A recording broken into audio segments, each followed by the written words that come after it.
pessoal, sejam bem-vindos ao Visual Física, eu sou o professor Clayton. Hoje a gente vai estar falando sobre lentes esféricas, belezinha? Raios notáveis, lentes de borda fina, borda grossa e formação de imagem. Espero que vocês aproveitem. Bora lá!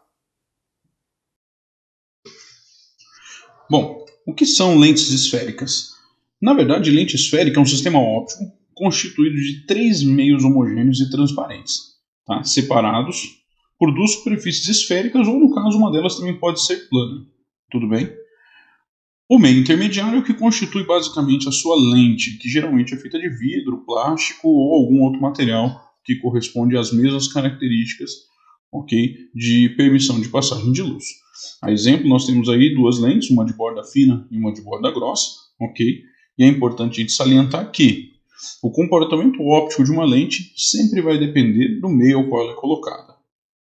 A exemplo, temos aí essa lentezinha de borda fina se comportando como uma lente convergente e a lente de borda grossa se comportando como uma lente divergente.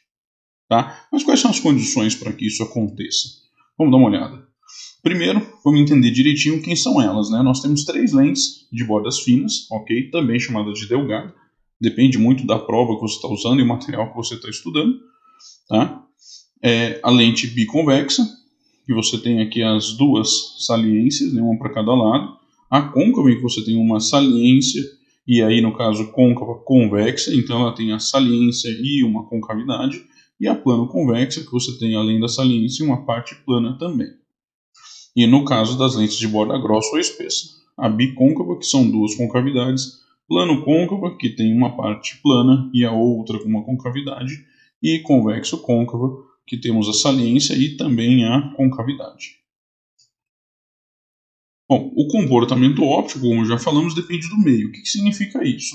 Que na prática a gente já observou que se o material de que é feita a lente for mais refringente do que o meio onde ela está imersa, tudo bem, são convergentes as lentes de borda fina e divergentes as lentes de borda grossa. Em contrapartida, se o material de que é feita a lente for menos refringente do que o meio onde ela está imersa, são convergentes as lentes de borda grossa e divergentes as lentes de borda fina. Então percebe que inverte o resultado, inverte o comportamento. Tudo bem se a gente inverter as características do meio também. De maneira geral, então, quando o índice de refração da lente é maior do que o índice externo, as lentes de borda fina, ok, serão as convergentes, e as de borda grossa serão as divergentes. E muito mais raro você encontrar exercícios assim, não condições, mas exercícios sem dúvida, né? Quando o índice da lente é menor do que o índice do meio externo, e aí você inverte os comportamentos. Tá? A de borda grossa passa a ser convergente e a de borda fina passa a ser a divergente. Tudo bem? Vale lembrar ainda, né, que o caso mais comum, o caso mais geral, é aquele que a gente costuma adotar na hora de resolver algum exercício, a não ser que o próprio exercício peça o contrário. Eu vou seguir, basicamente, o caso mais geral por aqui também. Então, seria algo parecido com isso, né? Quando a gente tem as lentes de borda grossa, tá? Executando o seu comportamento divergente, caso mais geral, e a lente de borda fina, executando o comportamento convergente, também caso mais geral. Bom, como é que fica a representação, basicamente? Essas três lentes, quando obedecendo às condições de Gauss, aquelas lá citadas já na aula de espelhos, né, as condições de abertura e de distorção de imagem, eu posso representá-las por essa simbologia. As lentes de borda fina e as lentes de borda grossa por esta simbologia aqui.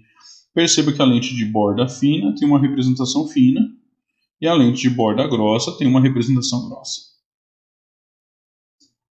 Então, nós podemos representá-la dessa maneira, né, para as lentes de borda fina e para as lentes de borda grossa, que eventualmente, no caso mais geral, também serão chamadas lentes de comportamento convergente e lentes de comportamento divergente.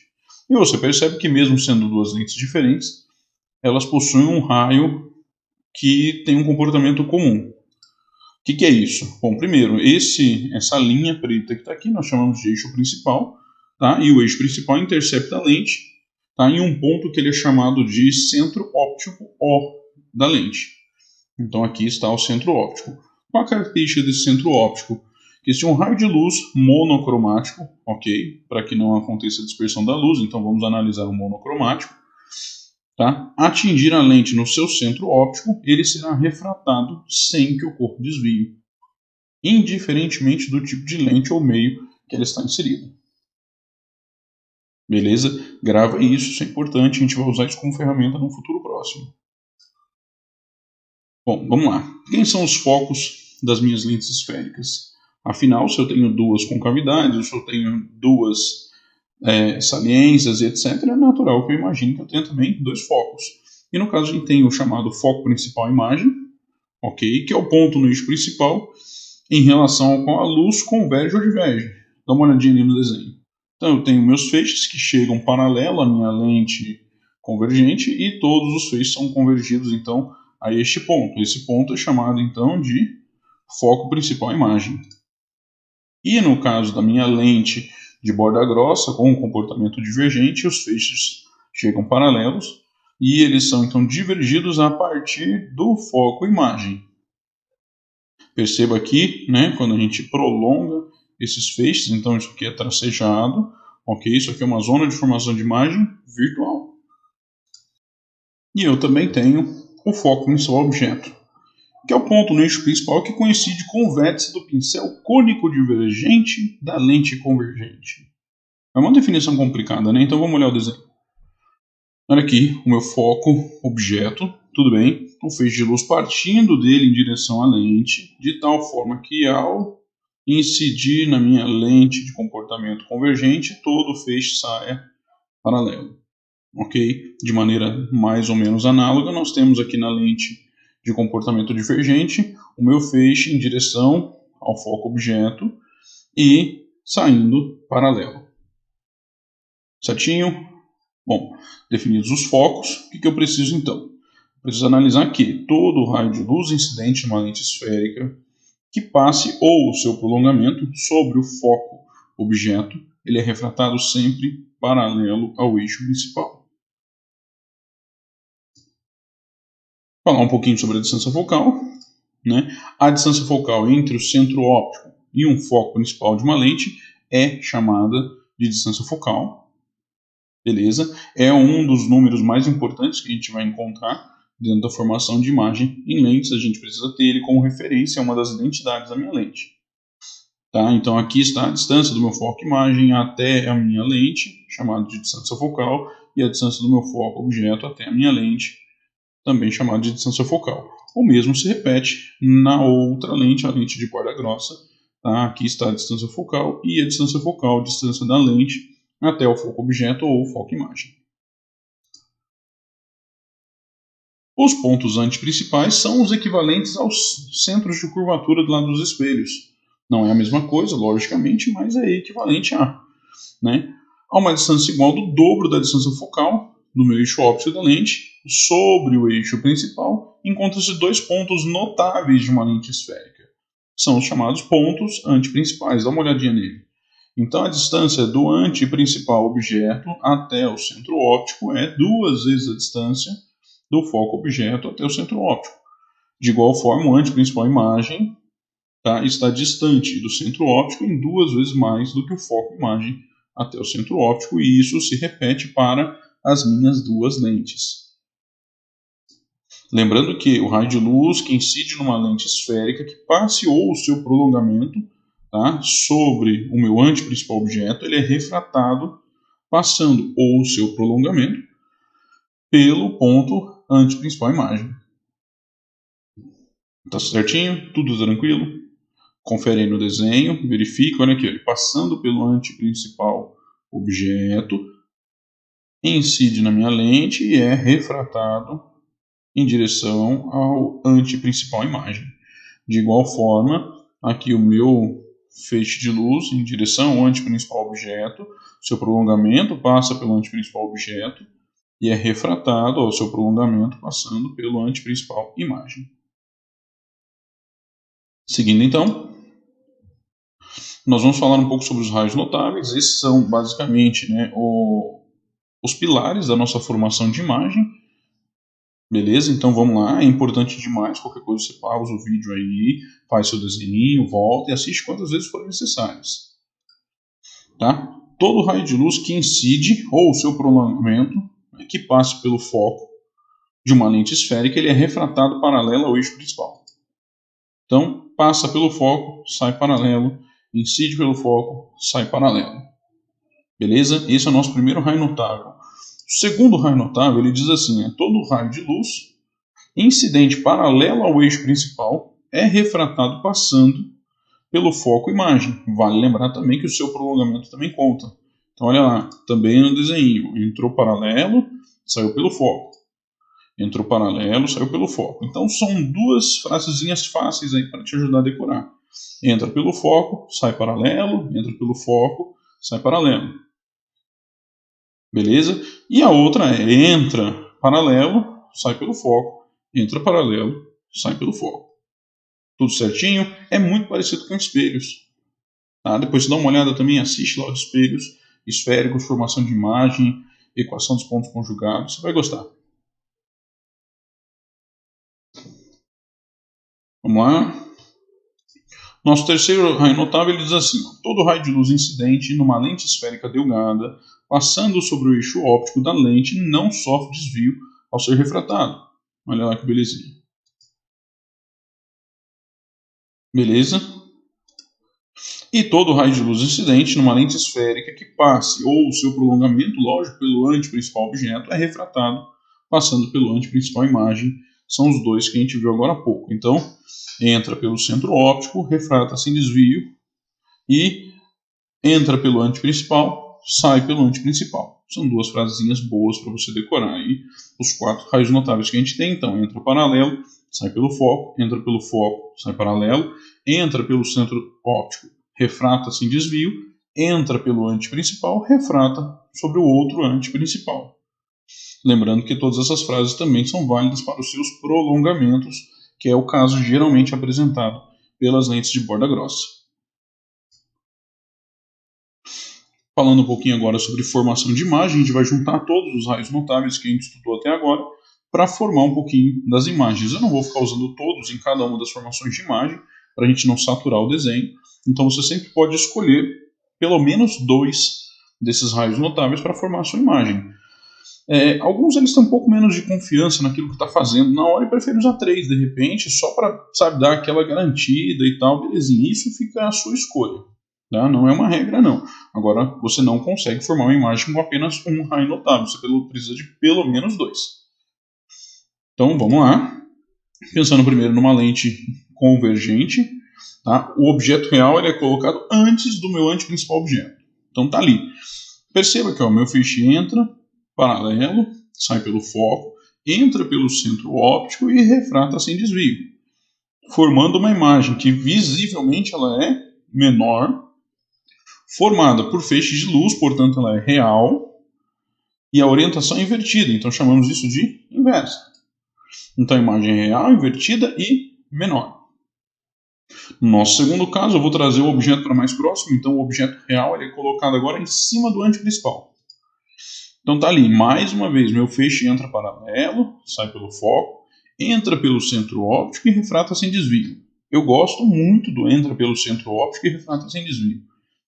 Tá? Para quem não tem régua, por exemplo, no meio de um vestibular, de uma prova, você pode ir lá, coloca a tua canetinha, passa o traço certinho. Quer dizer, é um feixe que você não precisa ter uma escala muito bem feita para você poder ter bons resultados. Então eu acho que dentro das condições de um estudante, principalmente numa condição de prova, numa condição de avaliação, esse feixe de luz ele é um dos melhores para você estar ali sempre usando. Tá? Agora, olha lá, visivelmente nós temos a imagem da mesma altura que o objeto, localizado na mesma posição, diga-se de passagem, né? Formada por feixes de luz. Então perceba que a distância, né, do anteprincipal imagem até a lente, do anteprincipal objeto até a lente é a mesma, então há uma simetria de posição, né? Porém, a imagem ela é invertida. Então assim a gente classifica, a imagem ela é real, invertida e do mesmo tamanho. Vamos pro próximo? Terceira posição, a gente continua aproximando o objeto, Desta vez nós colocamos o objeto entre o ângulo principal e o foco. Tá? Mais uma vez, olha lá, essa mesma dupla, entra paralelo, sai pelo foco, entra pelo centro óptico e refrata sem desvio. E aqui você já percebe uma peculiaridade interessante, a imagem ela vai aumentando em tamanho conforme você vai aproximando. Tá? Isso é verdade sempre? Bom, vamos discutir daqui a pouquinho. O que eu percebo aqui? A imagem ela continua sendo real, ela continua sendo formada por feixe de luz e não por prolongamento. Tá? Agora ela é maior e ela continua invertida. Então assim a gente classifica ela. A imagem ela é real, invertida e maior. Temos uma quarta formação de imagem ainda aproximando, só que agora eu coloco o objeto em cima do foco. O que vai acontecer? Ó, entra paralelo, sai pelo foco, entra pelo centro óptico, refrata sem desvio, porém os meus dois feixes eles saem paralelos entre si. Bom, o que a matemática diz sobre retas paralelas? Não, retas paralelas elas nunca se encontram. Não, na verdade diz que elas se encontram no infinito. Então a imagem ela foi aumentando, ela chegou a um ponto que eu não consigo mais classificá-la.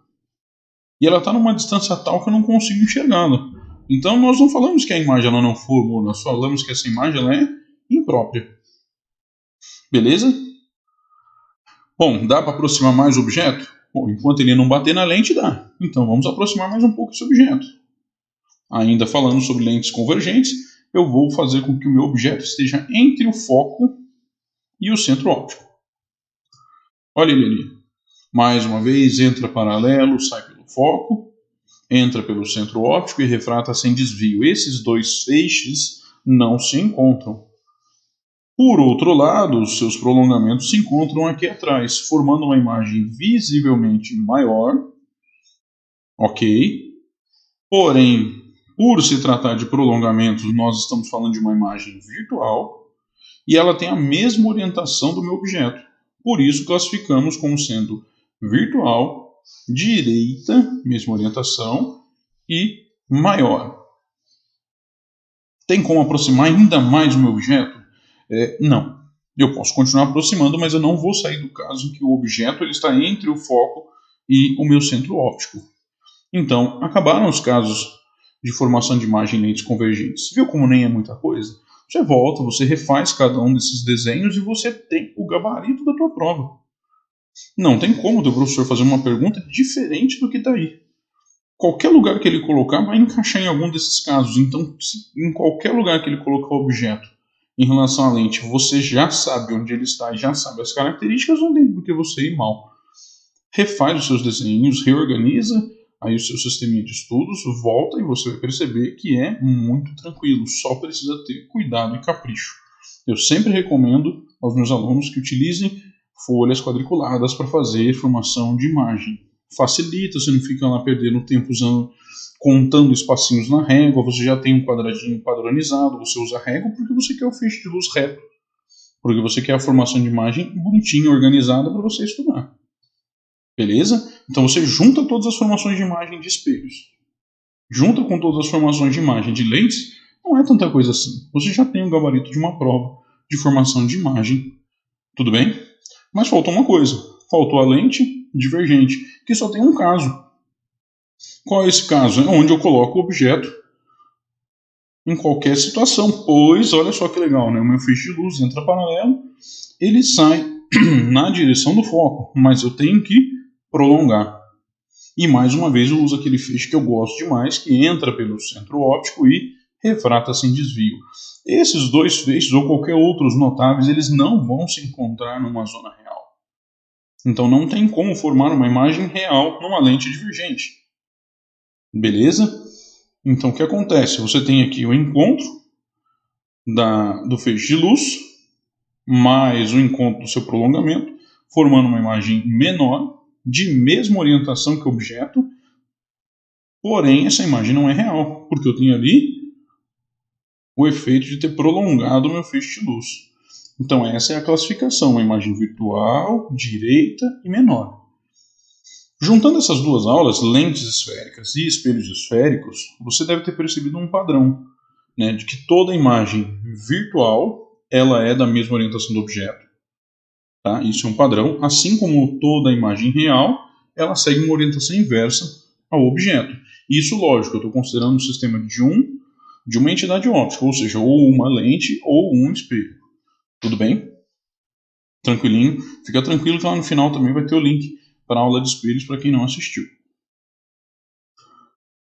Bom, vamos ver agora se a gente aprendeu direitinho, né? O primeiro exercício diz assim: a figura representa uma lente de vidro fina, biconvexa, situada no ar. Lembrando, né, índice de refração do ar é 1, índice de refração de qualquer outra coisa sem ser ar e vácuo é sempre maior do que 1. Então estamos falando de um caso padrão. Raios luminosos que incidem paralelamente ao eixo dessa lente, depois de refratados. Eles vão ter esse comportamento que eu não sei qual que é. Qual que vai ser? Convergem para o centro geométrico da lente, divergem do centro geométrico da lente, convergem no foco da lente, convergem para um ponto a uma distância menor do que a metade da distância focal da lente e divergem de um ponto a uma distância igual a metade da distância focal. Bom, essa aqui é muito tranquila. Né? O que a gente sabe? Né? Que todo feixe que entra paralelo, ele sai pelo foco, ou seja, a alternativa correta é a alternativa C. É uma lente de bordas finas imersa no ar, tem comportamento convergente. Raios incidentes paralelos refratos, passando pelo foco da imagem. Beleza? Esse foi muito tranquilinho, né? Teórico. Vamos para o próximo. O 2 ele diz o seguinte: uma lente biconvexa de vidro de índice de refração igual a 1,5 é usada em 3 experiências sucessivas A, B e C. Em todas elas recebe um feixe de raios paralelos ao seu eixo principal. Na experiência A lente está imersa no ar.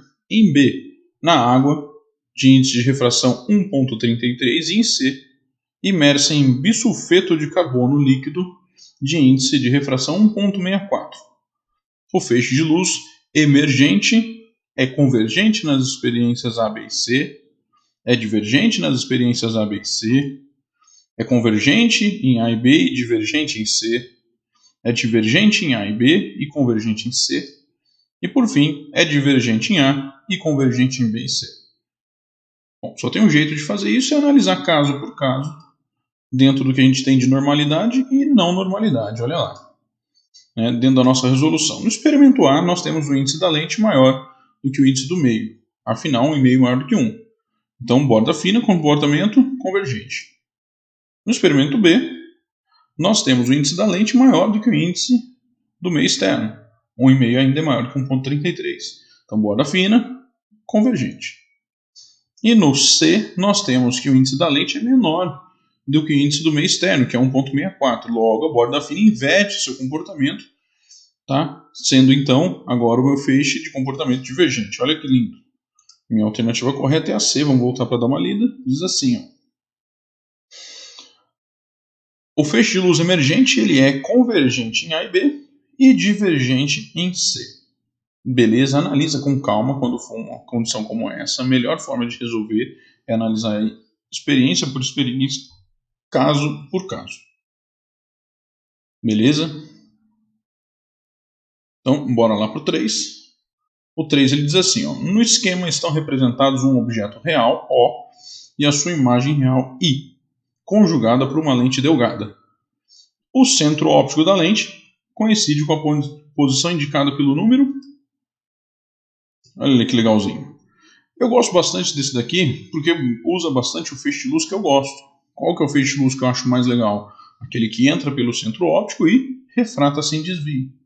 Se ele refrata sem desvio, significa que eu só preciso de uma régua e um lápis para determinar qual é a resposta correta. Por quê? Eu vou fazer um feixe de luz partindo, tá, da ponta do objeto e atingindo a ponta da imagem. E onde esse feixe de luz cruzar o eixo principal é onde está o centro óptico. Dá uma olhada aí no desenho, que bonitinho que fica. Olha ali que legal. Então, a minha reta aqui, né, depois eu transformo em feixe de luz, colocando as setinhas, parte de O, passa por 2 e atinge a imagem. Logo, o meu centro óptico está na posição 2. Tudo bem? Muito suave, muito tranquilo. Resposta correta, alternativa B. E para a gente fechar, um exercício 4 que diz assim: a figura a seguir representa duas lentes esféricas delgadas com os seus eixos ópticos coincidentes. Então ali estão as minhas duas lentes. O que você percebe, né? Com base nas informações, podemos afirmar que, então eu tenho dois feixes de luz que estão atingindo a minha primeira lente aqui na posição A e na posição B. Lentes convergentes, então o feixe é convergido em direção ao foco. Tudo bem? E continuam se propagando, de tal forma, então, que este foco coincida com o foco de uma segunda lente, já agora de distância focal f2. E ao entrar pelo foco, saem paralelos, porém, olha só, a distância entre A e B é 10, a distância entre A' e B' é 5. E aí, então, o que eu posso afirmar? F1 mais F2 é igual a 10, F1 mais F2 igual a 15, F1 igual a 2 F2, F2 igual a 2 F1, e F1 igual a 10 e F2 igual a 5. Beleza? Tudo tranquilo? Legal. O que eu vou fazer aqui? Eu vou fazer por semelhança de triângulos, né? Acho que é a forma mais simples que eu tenho de analisar. Fazendo por semelhança de triângulos, o que eu vou ter? O triângulo ABF e a linha B'F são semelhantes, opostos pelo vértice. Aqui, olha que bonitinho, né? Retas paralelas cortadas por transversais. Então eu terei 10 sobre F1, que é igual a 5 sobre F2. Tudo bem? Multiplicando em cruz, eu chego na relação de que F1 é igual a 2F2, resposta C. Vamos a só um detalhezinho que eu acho importante, que é o seguinte. Olhando para as alternativas, F1 mais F2 igual a 15, F1 igual a 10, F2 igual a 5. Então, a B e a E você já tinha que ter eliminado. De cara. Tudo bem? E olha só, 10 mais 5, 15. Eu não posso ter duas alternativas corretas. A B e a E elas estão erradas. Beleza? Isso você já tem que observar antes. Faz parte da regra do jogo. Eu não posso ter duas alternativas corretas. Tudo bem? Então é isso aí, galera. Muito obrigado pela participação. Dúvidas e sugestões, segue lá no Instagram, prof_Clayton, pode mandar alguma dúvida por lá. Espero que tenham aproveitado, estudem, se organizem. E é isso aí, galera. Até a próxima. Tchau, tchau.